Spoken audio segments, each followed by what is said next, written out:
Hola, ¿qué tal? Buenas noches. Yo soy Mariana Hernández Carrillo y a nombre de Genaro Lozano te doy la bienvenida a Punto y Contrapunto. Ya estamos a 13 días de la jornada electoral en la que se renovará la Cámara de Diputados por primera vez con legisladores y legisladoras reelectos y con una buena parte de personas postuladas en coalición. La semana pasada, el INE validó la afiliación partidista de las y los candidatos. ¿Cómo les fue? ¿Las medidas para evitar la sobrerepresentación partidista son suficientes? Nuevamente un defensor de la tierra fue asesinado. Marco Antonio Arcos Fuentes, defensor del territorio en Chilpancingo, Guerrero, fue baleado mientras estaba en un local de comida. Es el cuarto asesinato en 2 meses. La CNDH llamó a la acción coordinada en todos los niveles de gobierno. ¿Qué medidas deben implementarse para frenar las amenazas contra las y los defensores? Y el viernes el secretario de Marina, el almirante José Rafael Ojeda Durán, dijo que parece que el enemigo está en el Poder Judicial. Esto al hablar de la toma de control de los puertos del país y las acciones realizadas para frenar el narcotráfico. La declaración fue una muestra de la creciente militarización del país y un ataque al Poder Judicial, como señalan unos, o la simple descripción de un hecho, como apuntan otros. Veremos qué dicen Eder y Lecona. No te vayas, que ya empieza Punto y Contrapunto.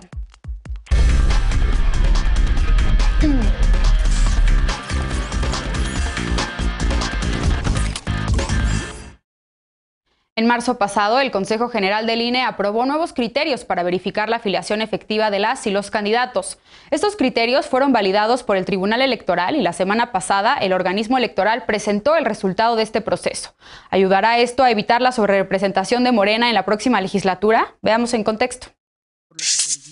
La semana pasada, el Consejo General del INE informó el resultado de la revisión de la afiliación efectiva de las personas aspirantes a una diputación federal por alguna coalición política.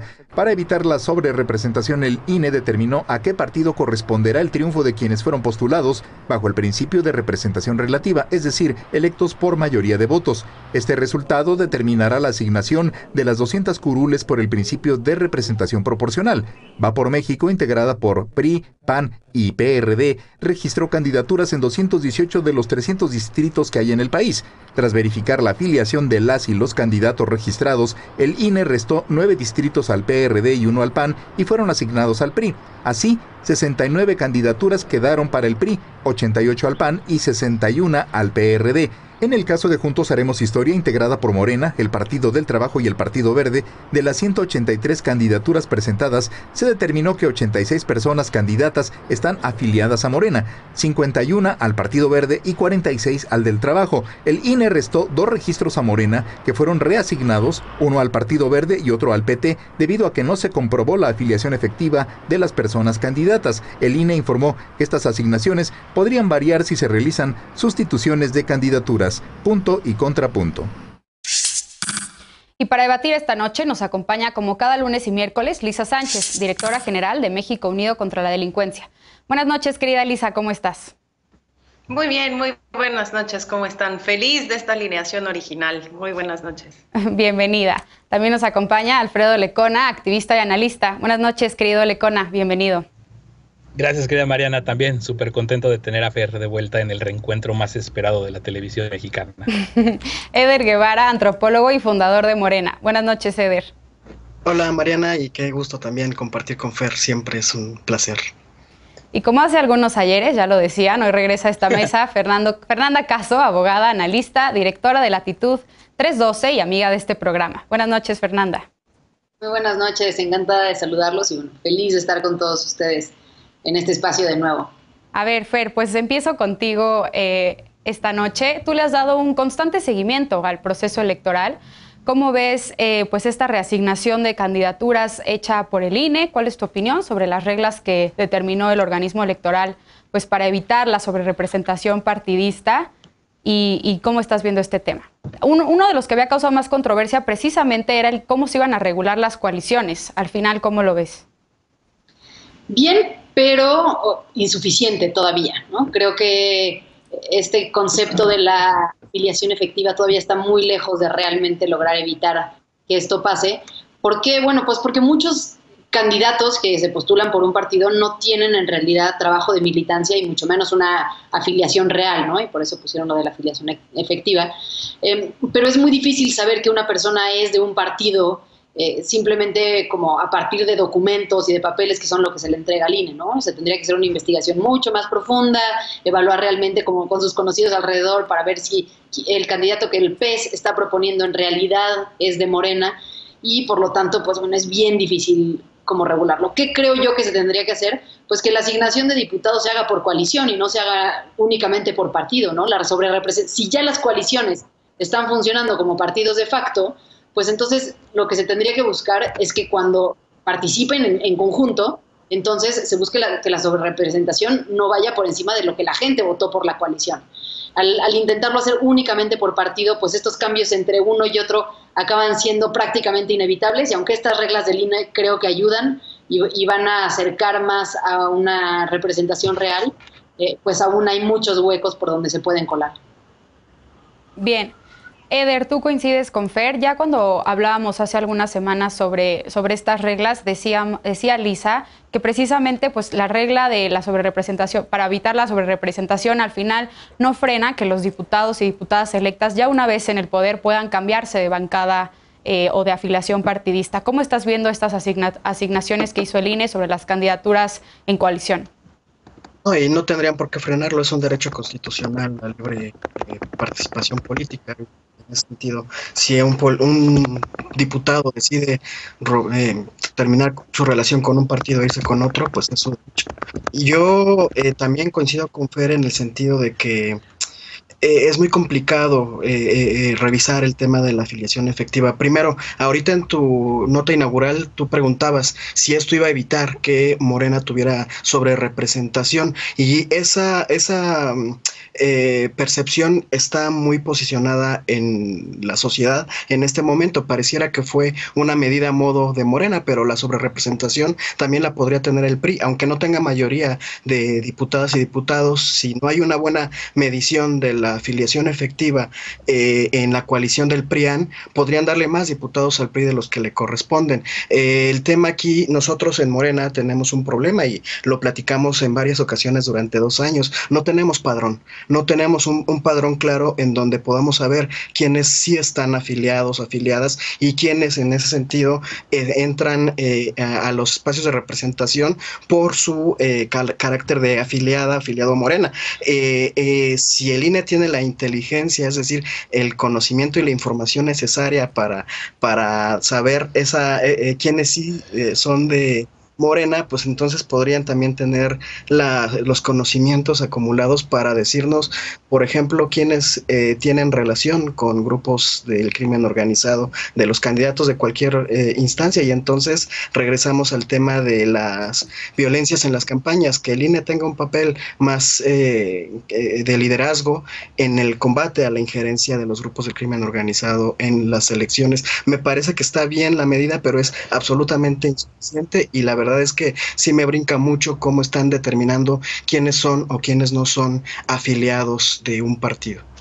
Lisa, en el sentido de lo que pone Eder sobre la mesa, ¿cómo evalúas tú estos criterios, como comenta él, para definir pues a qué partido corresponde un candidato que va en coalición? La revisión que hizo el INE, ¿cómo lo ves?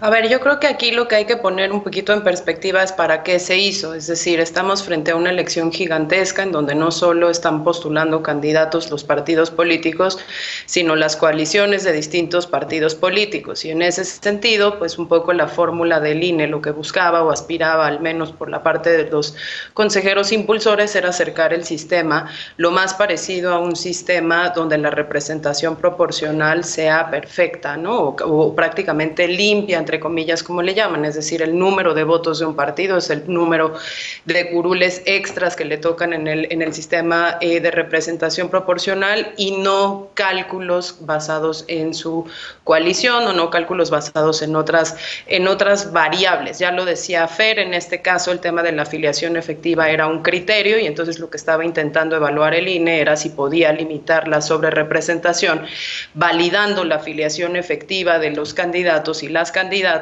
para tener como el doble filtro, lo que eran los convenios de coalición y después la afiliación efectiva.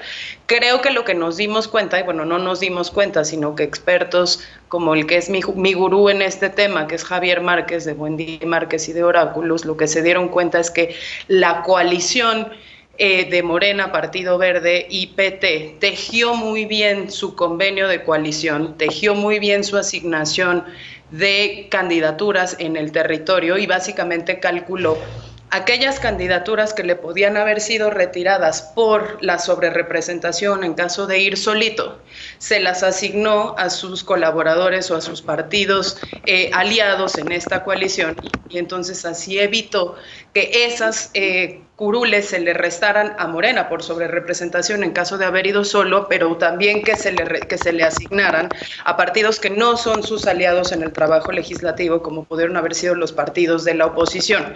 Y entonces ahí hicieron una coalición que justo no tenía muchos curules, mientras que la coalición opositora sí tenía bastantes más, ¿no?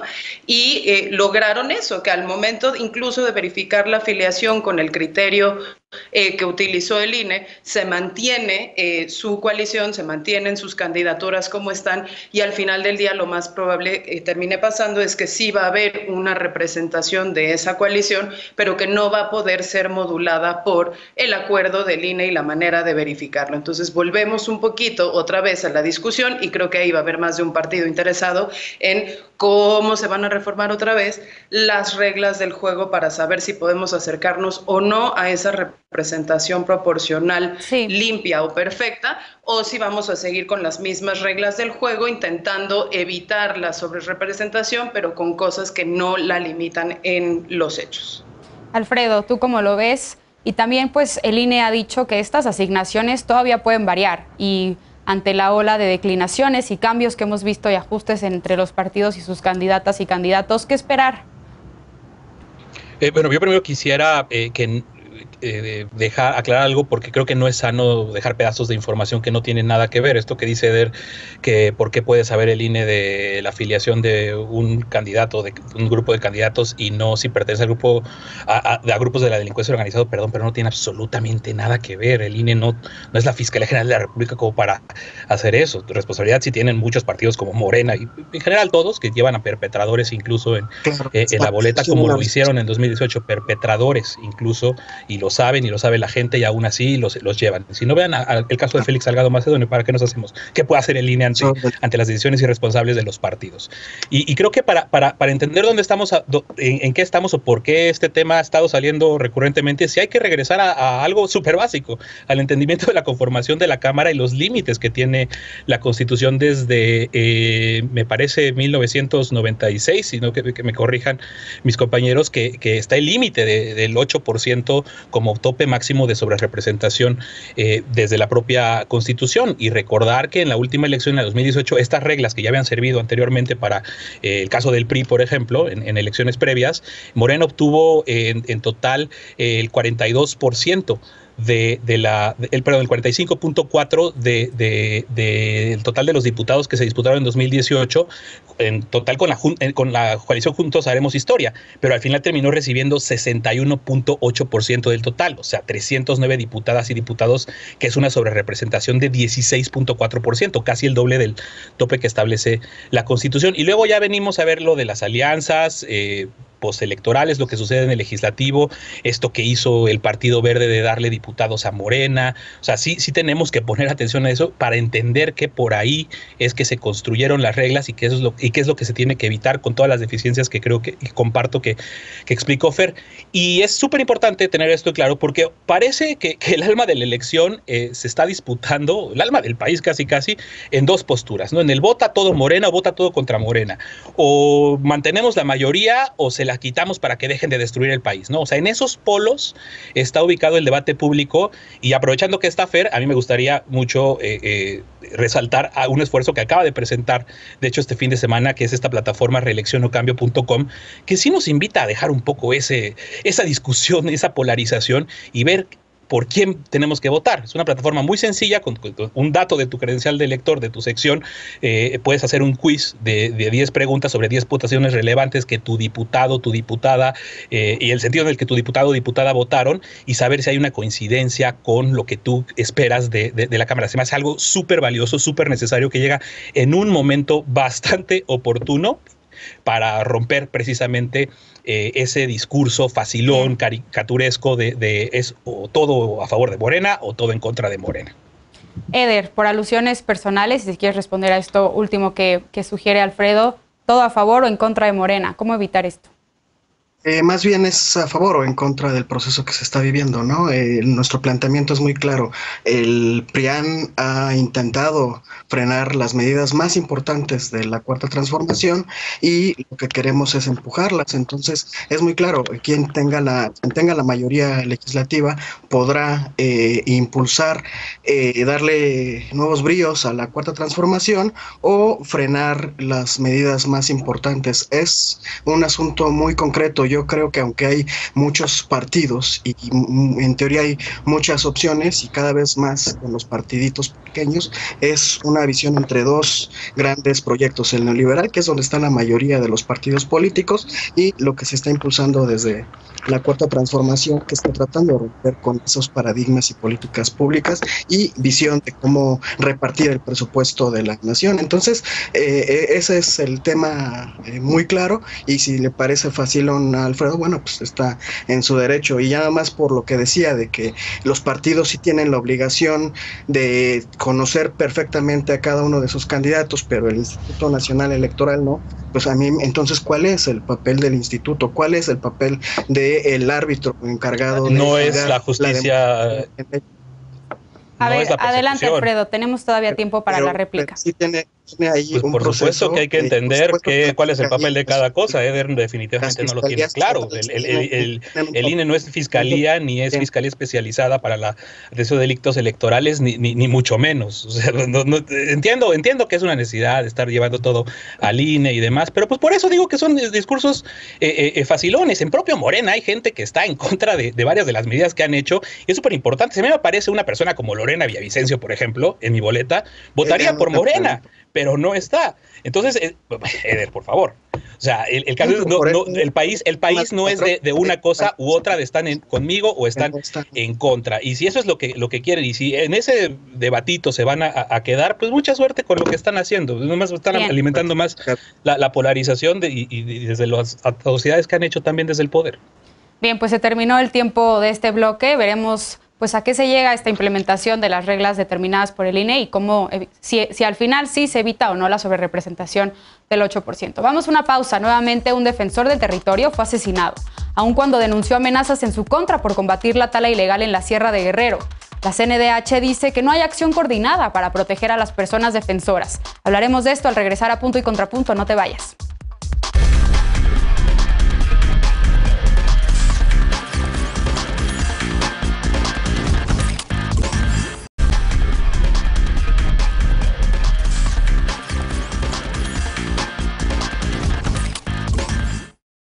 Regresamos a Punto y Contrapunto.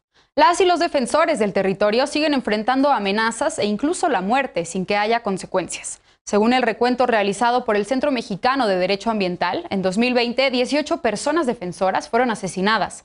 La semana pasada fue baleado Marco Antonio Arcos, defensor de la Sierra de Chilpancingo, en Guerrero.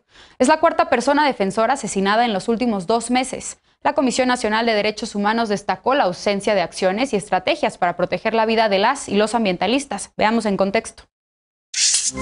La semana pasada, Marco Antonio Arcos Fuentes fue asesinado. Arcos Fuentes era defensor del territorio contra la tala ilegal de pino en la Sierra de Chilpancingo. Medios locales reportaron que un grupo disparó contra el ambientalista cuando estaba en un negocio de comida en Chilpancingo, capital de Guerrero. En febrero pasado, Arcos, comisario de Jaleaca de Catalán, encabezó una manifestación para exigir a las autoridades de Guerrero expulsar a los taladores ilegales. El 4 de abril, el también defensor del territorio y comisario municipal de San Miguel Totolapan, en Guerrero, fue igualmente asesinado. El Observatorio por la Paz y el Desarrollo de la Sierra de Guerrero informó que Márquez fue secuestrado cuando viajaba con sus hijos y posteriormente torturado y asesinado. Además, el resto de los pobladores de San Miguel Totolapan fueron amenazados tras denunciar la tala ilegal por parte de grupos vinculados al crimen organizado. Arcos Fuentes también había denunciado amenazas. A finales de abril, José Robledo Cruz y su esposa María Gómez Vega, miembros de la Red Mexicana de Afectados por la Minería, también fueron asesinados. La Comisión Nacional de Derechos Humanos pidió medidas cautelares para otros 13 defensores de El Bajío en Caborca, Sonora. Según el Centro Mexicano de Derecho Ambiental, CEMDA, durante 2020, 18 personas activistas fueron asesinadas por su trabajo en defensa de su territorio y hubo 90 agresiones registradas en 65 ataques distintos. Este domingo, la Comisión Nacional de Derechos Humanos condenó el asesinato de Arcos Fuentes y expresó su preocupación por la ausencia de acciones y estrategias coordinadas de las instancias de los 3 órdenes de gobierno para proteger la vida, seguridad e integridad personal de las y los defensores de derechos humanos. Punto y contrapunto. Bien, segundo tema de la noche. Empiezo ahora contigo, Eder. La nota ya ponía un poco en contexto pues el grado y los niveles de inseguridad que viven las personas defensoras del territorio y de derechos ambientales en el país. En al menos 21 estados se han registrado agresiones contra estas personas defensoras. Pues qué decir al respecto, el último caso, el de Marco Antonio, pero son más y son muchos que han quedado en la impunidad. ¿Qué decir de esta situación y por qué no se les está protegiendo? Habrá que sumarle también a las personas que ejercen el periodismo en esta lamentable situación de riesgo que viven en lo local. Ayer se cumplió un aniversario más del acribillamiento de Rubén Jaramillo. Yo tuve la posibilidad de trabajar y de platicar muy de cerca con Félix Cerdán, que fue el último de los jaramillistas sobreviviente, y él me contaba cómo en el proceso de construcción de las resistencias en los municipios y en las comunidades de todo el país, siempre el primer enfrentamiento de los movimientos sociales o de las guerrillas también no era con el Estado mexicano, sino con los caciques locales, que son quienes han tenido el poder durante mucho tiempo en las distintas comunidades, son quienes tienen sus intereses económicos en estas comunidades, y es con ellos con quienes se enfrentaban. En aquellos tiempos eran los activistas, los defensores de la tierra, los movimientos sociales y las juventudes quienes más padecían de este imperio de los caciques locales. Después, con el tema de la guerra desatada por Calderón, esos caciques locales se convirtieron en terratenientes de grupos del crimen organizado, y creo que ahí está el tema, y ahí podemos ver el límite del Estado mexicano, que todavía no alcanza por todas las descoordinaciones que hay, porque no se ha consensuado en todo el territorio nacional una estrategia para atender y combatir a estos grupos de poder. No ha alcanzado todavía el poder del Estado mexicano, y me refiero a los 3 niveles de gobierno, a los 3 poderes de la nación. No han logrado garantizar la protección de todas las personas en el ámbito más comunitario, en el ámbito más local, y sobre todo cuando estas personas se resisten a los abusos de estos cacicazgos locales, o ahorita en concreto de los grupos del crimen organizado, que por supuesto son quienes están provocando este tipo de acciones ilícitas, que además están diversificando sus negocios. La tala siempre ha existido, la tala ilegal, pero ahora es controlada por los grupos del crimen organizado, y además de que trafican con la madera, también utilizan las tierras que están depredando para seguir sembrando y para seguir haciendo sus actividades ilícitas. Entonces ahí es donde están los límites en este momento del Estado en toda su complejidad. Lisa, ¿tú cómo lo ves? ¿Qué reflejan estos casos sobre la inseguridad y la falta de protección a las personas defensoras del territorio y de los derechos ambientales? ¿Y qué medidas tomar ante la falta de estrategia que ya denuncia Eder? Yo creo que lo primero, Mariana, es recordarle a quien nos hace el favor de vernos que este tema es particularmente importante, porque no estamos hablando de números bajitos y tampoco estamos hablando de cualquier tipo de asesinato, de cualquier tipo de agresión. En los años que lleva esta administración llevamos 45 defensores asesinados, y del 2012 al 2018 fueron más de 80 y tantos casos de asesinato. Y esto es importante porque son asesinatos que se dirigen contra personas por la actividad que realizan, por la defensa de los derechos que están realizando, por la defensa del territorio que están realizando, por el tipo de labor que hacen en su comunidad.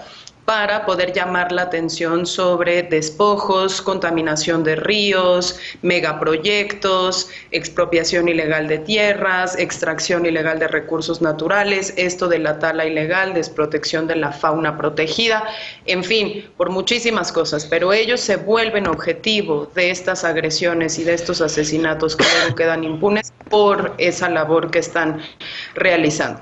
Hay que decir también que esto es importante porque antes de los asesinatos, por supuesto que enfrentan otro tipo de agresiones que son numéricamente mucho más importantes y también mucho más frecuentes, entre las cuales no solo están las agresiones físicas, las lesiones como tal, la intimidación, incluso la amenaza psicológica, el miedo, el terror, el tener que cambiar de residencia, el desplazamiento forzado, ¿no? Sino también esta constante criminalización que se hace de su labor desde las tribunas, decía Eder, de los gobiernos locales, sí, pero también de los gobiernos federales, y eso hay que reconocerlo.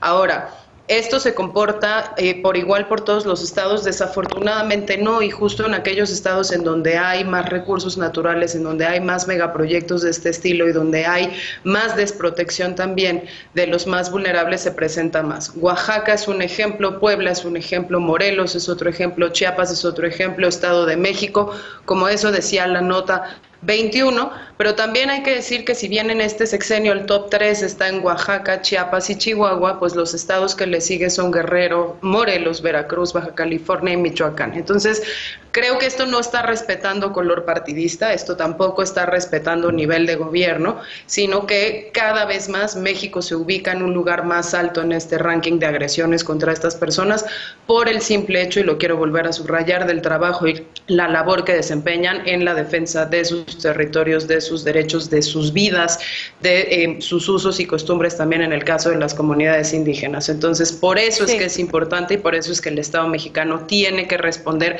como conjunto, desde lo federal, desde lo estatal y desde lo municipal. En esta mesa, ya para no quitarle tiempo a mis compañeros, discutimos mucho las falencias del mecanismo de protección a defensores y a periodistas, pero sin duda también pues estamos hablando de impunidad procesal o estamos hablando de otro tipo de impunidad que deja estos casos sin investigar, sin judicializar y sin sancionar. Alfredo, Lisa ya hace un recuento y precisamente pues pone sobre la mesa otros tipos de agresiones antes de los lamentables asesinatos que enfrentan estas personas. En el caso de Campeche, pues ligado a algunos megaproyectos como es la construcción del Tren Maya también. ¿Qué decir? Como dice Lisa, no respeta partido y se hace a nivel federal y se necesita una estrategia coordinada de los tres poderes del gobierno. Pero, ¿qué medidas tomar? ¿Quiénes son las instancias que deberían estar actuando ya? A ver, primero que nada, con esto que comentas, lo que tenemos que tener absolutamente claro es que la violencia es una escalada, que por supuesto que empieza con elementos como los que ha mencionado Eder, pero que también puede comenzar con la propia estigmatización, la demonización, la criminalización que se hacen desde distintos espacios de poder en los tres niveles de gobierno. Estas 45 personas defensoras de derechos humanos que han sido asesinados en lo que va del sexenio corresponden con el dato y el número que presentó la red Todos los Derechos para Todas y Todos en su informe anual el mes pasado, el 15 de abril del año pasado, que es una red de 85 organizaciones que tiene presencia en 23 estados del país. Y la conclusión, más allá del número, es que esto que se repite en la tribuna mañanera, un día sí, el otro también, hoy se volvió a decir que aquí ya no se violan derechos humanos, que ya no se ordenan masacres, no quiere decir que las cosas dejen de estar sucediendo, ni que las cosas cambiaron cuando entró este gobierno. Al contrario, habrá que ver saldos finales, pero el acoso que están sufriendo muchas personas defensoras de derechos humanos y muchas organizaciones de la sociedad civil, por supuesto que pega desde el momento en el que se estigmatiza y se criminaliza. Nada más hay que recordar, estábamos todavía en esta mesa original en febrero de 2019, a pocas semanas de que había empezado el gobierno de Andrés Manuel López Obrador, cuando el 11 de febrero un grupo de opositores del Frente por la Defensa de la Tierra y el Agua en Morelos se oponía a la termoeléctrica de Huesca, y en un acto donde estuvo ahí el López Obrador con Cuauhtémoc Blanco y funcionarios afines más locales, ante las protestas, ante lo que Samir y todo el frente estaba ahí manifestando, se volvió y les dijo: escuchen, radicales de izquierda, que para mí no son más que conservadores. 9 días después, el 20 de febrero, Samir Flores fue asesinado en la puerta de su casa. El presidente de la República hasta el día de hoy no ha podido ni decir el nombre de Samir Flores, ni pronunciarlo. Cuando se refirió al caso en alguna ocasión el año pasado, dijo que fue muy lamentable porque se le quiso golpear políticamente a él. Porque, pues, por supuesto, la única víctima que reconoce el presidente de la República es él mismo. Mientras ha generado todo un ambiente que está muy bien documentado en informes como el informe de artículo 19, que tanto escozor les causó, pero que está tan preciso ahí que de distorsión y todo el efecto cascada que puede derivar de lo que se dice en una mañanera y cómo se activan inmediatamente, pues desde el primer nivel de violencia, que es el verbal, que es el de las redes sociales, que es el hostigamiento a personas. Y tú muy bien lo pusiste hace un momento, Mariana, el tema del Tren Maya, que hemos visto que se activan todos estos mecanismos que están ahí construidos ya por este gobierno para desacreditar las luchas y desacreditar las resistencias, porque es lo que hay que tener también muy claro. En este país sí hay resistencias desde la dignidad, desde los pueblos, desde el activismo, desde la defensa de los derechos humanos, a lo que a todas luces es un gobierno que está atropellando derechos humanos sin reconocerlo. Eder, levantaste la mano y vamos a darte la réplica, pero primero déjame escuchar a Fer. Fer, ¿cuál es tu opinión sobre la situación de violencia que enfrentan desafortunadamente las personas ambientalistas y pues la situación de vulnerabilidad en la que se encuentran? Primero creo que vale la pena entrar a una pregunta, y es que mucha gente se cuestiona, bueno, ¿por qué sería más relevante que haya un asesinato contra una persona ambientalista o contra un periodista? O por qué importa que lo hayan matado por la función que tiene como activista y no pues como a cualquier otra persona que también sufre la violencia que pasa todos los días en este país y que pues simplemente es por mala suerte, ¿no? ¿Por qué se le tendría que dar más atención? Creo que ahí sí es importante ir a lo que dice Elisa, que es, a ver, estas son personas que dedican su vida a trabajar por un asunto público, ¿no? Son las que están en la primera línea de batalla, enfrentándose a las autoridades, cuestionando cómo se usan los recursos de gobierno, evitando que haya abusos de recursos naturales que finalmente son de todos, y que si no hay una protección, al menos para ellos, la actitud que empieza a generarse en el resto de la población es simplemente de quedarse callado frente a las atrocidades, de no exigir de las autoridades y de simplemente hacerse a un lado por temor a las represalias. Entonces, cada vez que hay una amenaza, cada vez que hay una consecuencia, aunque no se llegue al punto del asesinato, lo que se genera es un país menos democrático, menos libre, menos abierto, y pues al final todos son afectados. Entonces, sí hay una protección especial que se le tiene que dar a estas personas. Y honestamente, digamos, yo entiendo que Eder quiere hacer parecer que, bueno, es un problema del pasado y, bueno, pues únicamente vivimos las consecuencias. No, sí hay una responsabilidad enorme, tanto de este gobierno como de los gobiernos anteriores, porque nadie se está haciendo cargo, no se le está dando la atención que requiere, no hay una estrategia, no se está capacitando a los jueces y a los policías como tantos años llevan diciendo las organizaciones y los académicos. Es decir, investigación sí hay. ¿Por dónde se tiene que trabajar estos problemas? Sí, digamos, sí hay rutas planteadas, pero que el gobierno federal ahora prefiera simplemente hacer caso omiso porque en su agenda queda mejor hablar de vender un avión, de construir un tren, de ciertos planteamientos que le son más redituables frente al electorado, pues sí es una irresponsabilidad de este gobierno y no simplemente se puede decir como, fue un problema de los caciques de hace 15 años y hoy las consecuencias. Eder, tenemos solamente 30 segundos, por favor, muy breve. A ver, habría sido una irresponsabilidad de mi parte en este tema tan delicado querer utilizar mi participación para deslindar de su responsabilidad al gobierno federal. Yo hablé de un límite, de los límites del Estado, lo estamos viendo en este momento. Y cuando hablamos del Estado, nos referimos a los 3 niveles de gobierno y a los 3 poderes de la nación. Esto incluye, por supuesto, al gobierno federal, pero, por ejemplo, ¿cuál es el papel de los municipios en esta situación? Y perdóname, Fer, pero efectivamente el papel de algunos caciques en lo local se corrompió profundamente, o más de lo que ya estaba, con la llegada de Felipe Calderón y la guerra que él desató. Y ya sobre el asunto de que es tan irresponsable, o sería tan irresponsable en mi parte, querer eximir al gobierno federal de esta responsabilidad como querer utilizar todo el tiempo para golpear al gobierno de López Obrador para esta situación. Por supuesto que hay una obligación fundamental del gobierno federal, pero no solo del gobierno federal, y si queremos entender un problema tan complejo, hay que entrarle con honestidad intelectual a revisar cuál es el papel de los 3 niveles de gobierno y de los 3 poderes. Bien, pues se terminó el tiempo para discutirlo, podremos retomar el tema más adelante y desde luego pues esperemos que sea para garantizar la protección a estas personas defensoras del territorio y de los derechos ambientales. Vamos a una pausa.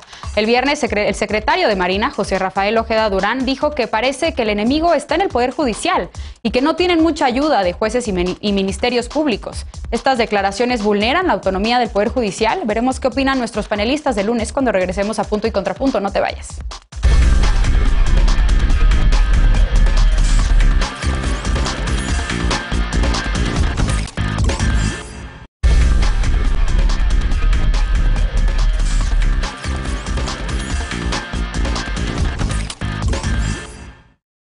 El viernes pasado, el titular de Marina, José Rafael Ojeda Durán, dijo que parece que el enemigo está en el Poder Judicial. Al hablar de la toma de control de las aduanas y puertos del país, realizada por la dependencia a su cargo, y del freno que, según dijo, han puesto al tráfico de sustancias prohibidas, el almirante señaló que la Marina, en coordinación con otros países, no solo decomisará, sino que investigará de dónde vienen estas sustancias, quiénes están involucrados en el envío y cuál era su destino final. Además, anunció un nuevo proyecto de reforma para ampliar el catálogo de precursores químicos prohibidos por usarse en la producción de metanfetaminas. Dijo también que las Fuerzas Armadas no tienen mucha ayuda de jueces y ministerios públicos.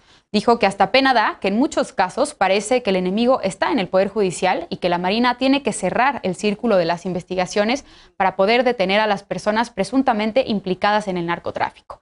José Miguel Vivanco, director ejecutivo para América de Human Rights Watch, calificó esta declaración como un símbolo de la militarización de México. Y el ministro presidente de la Suprema Corte de Justicia de la Nación, Arturo Saldívar, señaló que la función de las y los jueces federales es defender los derechos humanos y la Constitución y que su autonomía está garantizada. Mientras que el colectivo Seguridad Sin Guerra pidió al ministro Saldívar escuchar a víctimas y analistas para conocer las consecuencias de la militarización de la seguridad pública. A ver, último tema. Comienzo contigo, Alfredo. ¿Qué decir de las declaraciones del titular de la Secretaría de Marina? ¿Es la descripción de una realidad o es un símbolo del militarismo que vive nuestro país? Es un símbolo del militarismo y de este proceso de militarización crecientes que vaya, ahorita que hizo Eder referencia a Felipe Calderón, por Dios, Felipe Calderón ni en sus sueños más salvajes hubiera imaginado poderle dar tanto poder a las Fuerzas Armadas como se les está dando. El hecho de tenerlos ahí en este informe mensual que dan, donde van a hacer una rendición de cuentos, no de cuentas, donde la información, ya lo hemos hablado aquí muchas veces, no es precisa, donde escapan, por ejemplo, la presentación del informe de letalidad de las Fuerzas Armadas, que por cierto está subiendo estrepitosamente. Por favor, el camino que estamos emprendiendo tiene muchísimos peligros, tiene muchísimas consecuencias y como lo decíamos en el tema anterior, el lenguaje importa muchísimo. Y el lenguaje que usó el secretario almirante es un lenguaje beligerante, bélico, de guerra. Puso un tuit Irene Tello Arista, directora de Impunidad Cero, que creo que da con claridad frente a qué nos encontramos con esta declaración de Ojeda el viernes. A un enemigo se le elimina. Que vean hacia un juez, a un ministerio público, a una persona en conflicto con la ley es muy peligroso. Por eso las Fuerzas Armadas no tienen que estar en labores de seguridad ni de justicia, porque responden a la lógica del combate.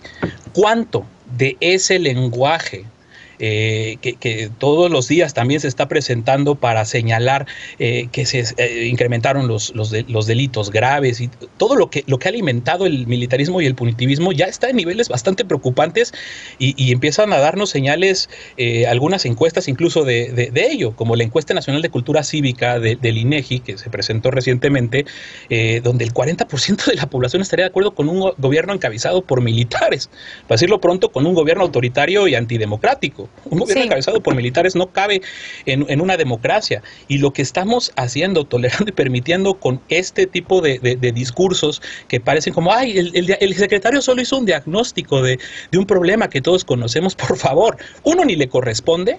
Dos, ni siquiera está dando la información de qué asuntos específicos se refiere o qué, donde, pues, por supuesto, cuando hay detenciones, también tienen que ser detenciones y presentaciones ante ministerios públicos respetando el debido proceso y presentación ante jueces respetando tanto, el debido proceso, que se nos diga así solamente es alimentar ese discurso que nos está llevando a un punto de muy difícil retorno y, por supuesto, como lo decía la nota, el silencio de la Corte, que es tan preocupante cuando vemos que tienen todos estos asuntos pendientes relativos a Fuerzas Armadas y militarización sin que se resuelvan. Qué bueno que el ministro Saldívar acusó de recibido de estas declaraciones de Ojeda, que puso su posicionamiento, pero ahora le toca a la Corte empezar a tratar de contener este proceso de militarismo creciente y desbordado de la Cuarta Transformación.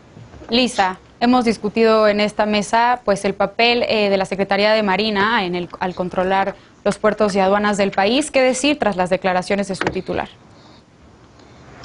Creo que hay por lo menos 3 elementos, no me quiero tomar mucho tiempo describiéndolos todos. Sí estoy de acuerdo en que esto es un símbolo mismo del proceso de militarismo que ya trasciende la militarización de la seguridad pública y que lo que llama la atención es que si bien este tipo de declaraciones ya las habían hecho titulares de otras carteras o incluso presidentes, y ahí Eder tiene razón, uno de los primeros en hacer declaraciones así fue Felipe Calderón, pues la novedad es que esta vez está en la tribuna habilitada por el presidente, es una opinión compartida por el presidente y es la cabeza de la Secretaría de Marina quien da estas declaraciones, lo cual pues ya es un símbolo de una participación política proscrita por las mismas leyes de las instituciones militares y proscritas por la Constitución, justamente porque no tendrían por qué estar las Fuerzas Armadas participando así de política. Pero el segundo elemento, y quizás en el que a mí, por el tema de política de drogas, es el que más me interesa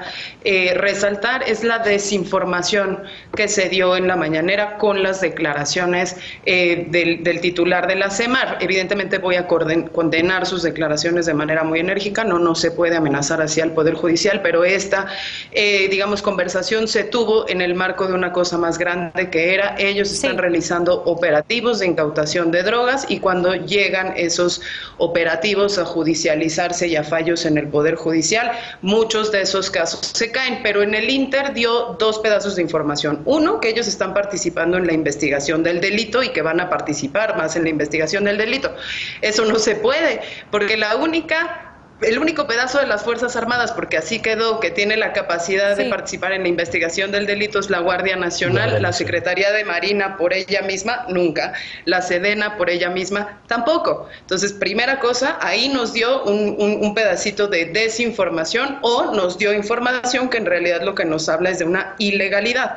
Bien. Y segundo, dijo que iban a reformar ciertos aspectos para que los jueces no pudieran salirse de los procesos judicializados de incautación de sustancias y en realidad ahí también dio mala información. No es ninguna reforma legislativa, es un acuerdo del Consejo de Salubridad para establecer con nombre y apellido todas las sustancias precursoras para la elaboración de drogas declaradas ilícitas que van a definirse por nombre y apellido y no como categorías genéricas para poder hacer los procesos más sólidos. ¿Cuál es el problema de esto? Y te prometo que con eso ya acabo. El problema de esto es que seguimos en una política de drogas que sigue creyendo que mientras más fiscalices sustancias, más exitoso vas a ser en el combate al narcotráfico y eso se ha demostrado que es una falacia completa, porque el día que le cambias una molécula y eso ya no es, el proceso se vuelve a caer igual y el enemigo va a volver a ser el Poder Judicial. Entonces tendríamos que estar haciendo investigaciones mucho más sólidas donde no dependiera del nombre de la sustancia,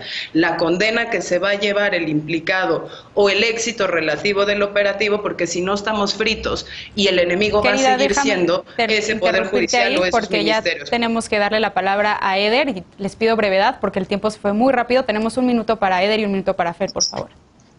Voy a enumerar, a veces es chocante, pero voy a enumerar mi participación. Primero, sí creo que hay jueces y ministerios públicos que son enemigos de la justicia, sobre todo la justicia para las personas pobres, para las mujeres, las infancias.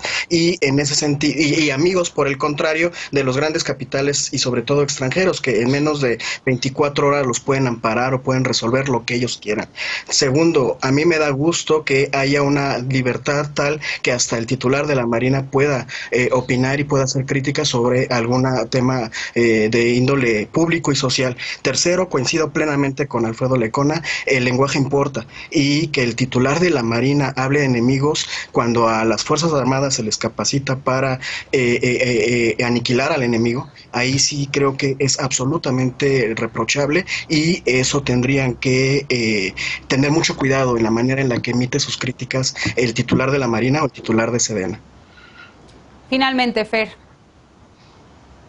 Bueno, yo no relativizaría estas declaraciones nada más diciendo, bueno, pues sí es cierto que hay algunos jueces que son, porque creo que son dos discusiones muy distintas y muy separadas, pero sí coincido con Eder en que hay una preocupación general, y a mí no solo me preocupa que de hecho haya jueces que de pronto no resuelven como tendrían que hacerlo, pero sí me preocupa que para la población sea culpa de los jueces cuando sí siguen la ley y un criminal o una persona que cometió un delito sale libre. Y ahí es donde tenemos que aprender también a distinguir que la responsabilidad está del lado de quien hace las investigaciones, de la fiscalía y muchas veces de las propias pruebas que le otorgan las Fuerzas Armadas o la policía, que sin ser parte de esta investigación formal o de los que arman las carpetas, pues son los que entregan estas evidencias que están mal hechas, que se sacaron con tortura, que se hicieron sin las órdenes de cateo o de aprehensión correctas. Y cuando le llegan a un juez que recibe digamos, la evidencia de un supuesto criminal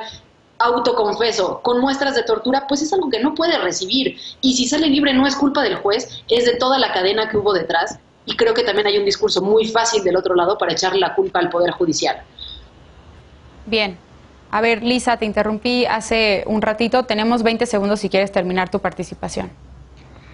Simplemente decir es que el Poder Judicial justo no es una institución de seguridad ni de procuración de justicia, es una institución de impartición de justicia. Entonces, si el operativo y la judicialización y el litigio del caso se hizo mal, así como estaba diciendo Fernanda, cuando llega a las manos del juez no necesariamente es culpa del juez no poder retener a una persona en prisión si lo demás estuvo mal. Y que el secretario ya ha dicho, nosotros estamos investigando el delito como Marina, de entrada ya habla de una ilegalidad. Entonces, la culpa es de un juez que está revistiendo o aplicando el derecho, pues no. La culpa es de quien hace las leyes y las aplica como las quiere entender y comete ilegalidades del lado del Estado y del lado de los criminales. Bien, pues ahora sí, vamos a un corte y regresamos con la paparrucha y para despedirnos de las y los panelistas. No se vayan.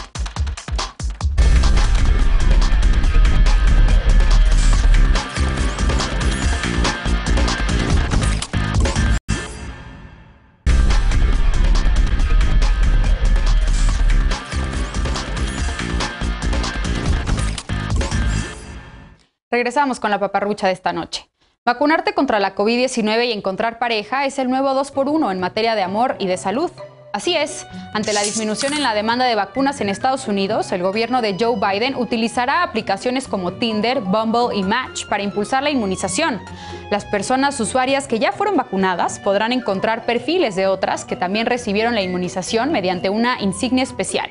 Además, tendrán acceso a contenido premium. Por ejemplo, quienes usan OkCupid tendrán 14% más de probabilidades de hacer match, es decir, de iniciar una conversación con otra persona afín a su perfil romántico. Como quizá recuerdas, al inicio de su mandato, Joe Biden se comprometió a aplicar 100 millones de dosis en sus primeros 100 días de gobierno. Al cumplirse el plazo, la administración Biden había aplicado no 100, sino 200 millones. Ahora, Biden busca que el 70% de la población adulta de Estados Unidos haya recibido al menos una dosis de la vacuna contra la COVID-19 antes del 4 de julio. Veremos si quienes se vacunan aprovechan esta oportunidad para también conseguir pareja. Estés o no buscando el amor, no dejes de cuidarte con las medidas básicas que ya conoces. Lávate las manos bien y con frecuencia. Mantén siempre la sana distancia, ventila los espacios cerrados y si vas a salir, por favor, usa cubrebocas. Esto fue todo por esta noche. Muchas gracias a nombre de Genaro Lozano por acompañarnos. Gracias también a las y los panelistas. Gracias Lisa, gracias Alfredo, gracias Eder, gracias Fer, bienvenida. Yo soy Mariana Hernández Carrillo y esto fue Punto y Contrapunto. Descansa, muy buenas noches.